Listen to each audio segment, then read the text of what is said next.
Welcome back to Jada's Life. Today we are going to be talking about 5 important lessons that I have learned so far in 2023. It's almost the end of the second month already of 2023, which is crazy. That means this year is going by crazy. But there's things that I've put into effect in my life and other people have taught me that really inspires me, and I think I want to share these points with all of you guys. So the first thing I learned was it was actually a quote I saw on Facebook. Sit more comfortably really quick. It was actually a quote I saw on Facebook, and pretty much it said, "Never dim your light for other people." So let me get more into that really quick in this video. Never dim your light for others does not mean turning off your light and sleeping in the dark. No, that is definitely not what that means. This means that there's a certain aura and a certain vibe that you perceive that no matter how close someone is to you, like how identical they are to you, they're not you. So that certain light that you have about yourself, whether it's your energy or your quietness or your loudness or certain things that around certain people you may feel compelled to dim that down, whether it's because you don't want to trigger other people or you don't want to cause drama or you don't want to start change that you need to change, but you don't want to tick off that wrong person. So I kind of learned this lesson pretty recently because I was in a 6-month relationship, kind of broke up with them literally the first week of 2023, and we were together from June of 2022. And I didn't realize how toxic it was and how just myself I was. I didn't realize how above and beyond I went for this specific person and also for other people and friendships in my life at that time, and I didn't realize how isolating it was. So there was certain things that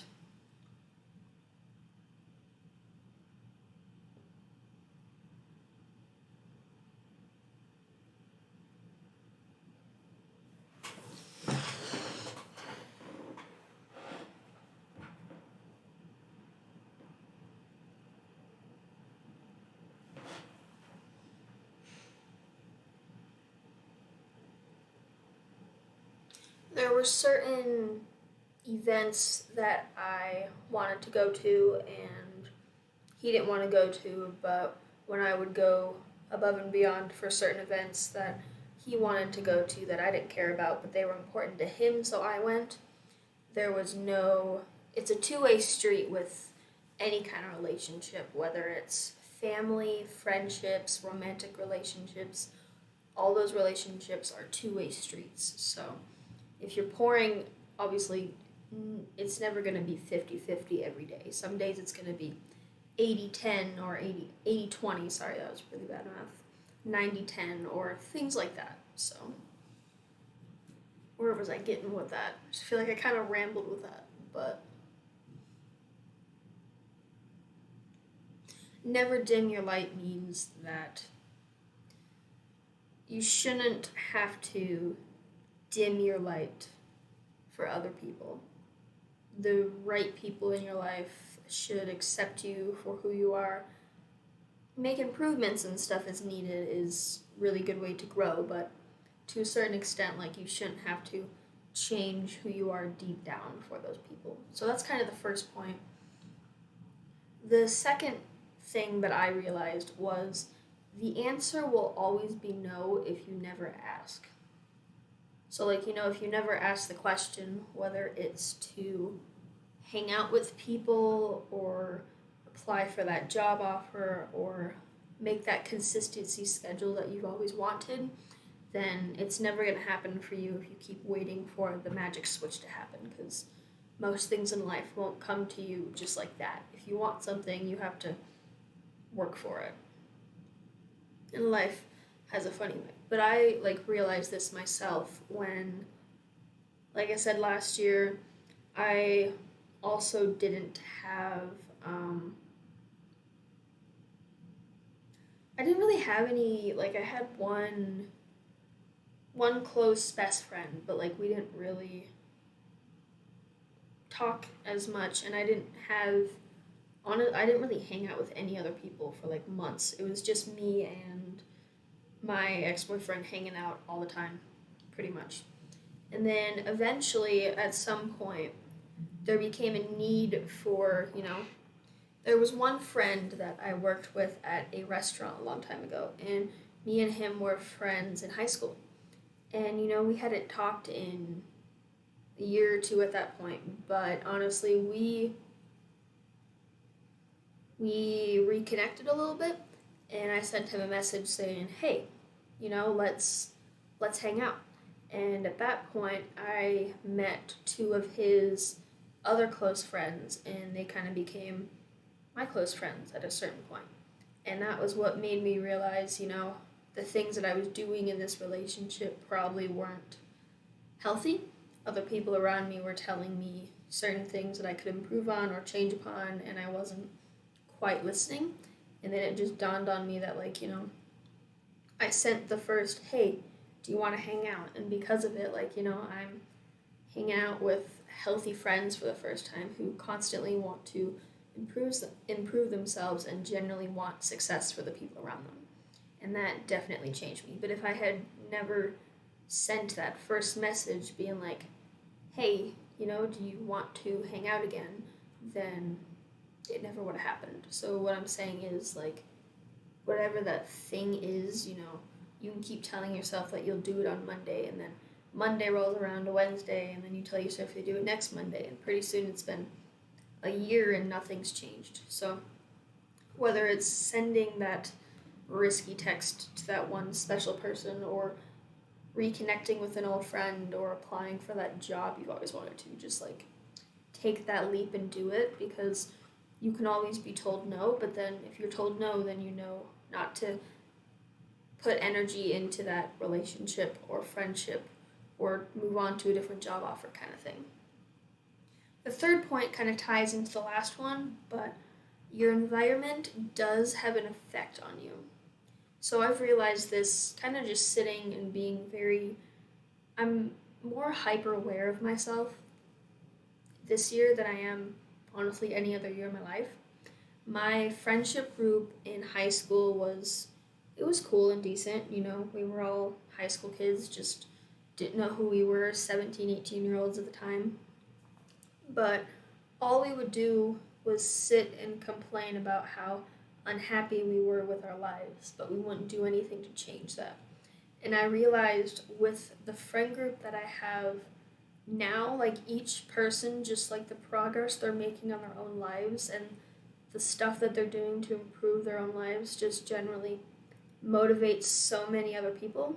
And I didn't realize that, seeing other people help themselves generally makes you want to help yourself. Like, your environment should be based upon, people helping each other grow. And I didn't realize how much my certain environments were dragging me down this year. Like, the friends that I have right now, two of them are trying to start a business, and one of them is trying to lose weight and get on that track. And it's been really motivating to see them make these goals and work for these goals. And anytime that I say an accomplishment about myself, it's not like a competition where you one up yourself. It's everyone's congratulating each other, and everyone's slowly pushing each other to be a little better, to be that. And that's kind of the environment that I've realized is really, you kind of want to be in that environment. And it definitely does affect you when you're not in a healthy environment. And it's okay to, like, cut people off at a certain point, and it's also okay to distance yourself from people that aren't what you want in life or what you need in life. 4 is, just because life is boring doesn't mean it's bad. I got so used to just chaos and, like, drama after drama after drama scandal that the moment I was in a peaceful environment, with my job, with my friend group, even with my family. Like you don't have to do things every single night. There doesn't always, just because you people, like you have nothing to talk about, doesn't mean that your life is boring. Boring equals peaceful, and peaceful equals less drama. Obviously, drama is a part of life, but boring doesn't equal bad. It's okay to spend Friday nights and Tuesday nights watching your favorite movie or playing your favorite video game. That's okay. You don't always have to hang out with people every week. That's okay. And 5 is kind of what I'm starting to push myself to learn a little more of, is starting is always the first hardest part. Obviously, there's a lot more harder things, but like you can give yourself excuse after excuse of whether it's you want to start working out and you tell yourself, okay, we'll start on Monday once I get the gym membership. There's so many ways to do that stuff. You can walk outside, take a walk outside. That doesn't cost anything. You can lift soup cans as weights. Like, you don't have to go outside your environment to do that stuff. Whether it's starting the YouTube channel, you tell yourself you have to get the newest camera, the newest microphone, and as soon as you get the camera, you're like, okay, now I need a computer. But you don't necessarily always, you can start on your phone and work your way up from there. So what I'm saying is, start now with the resources you have now, and then slowly, as you get experience, build your way up with those things. And that is another way to help you. Yeah, so those are the 5 important lessons that I learned in 2023, and I think that you should definitely put them to use in your life, and let me know in the comment section how they worked for you, and make sure to subscribe, and follow more every Monday for new videos coming up.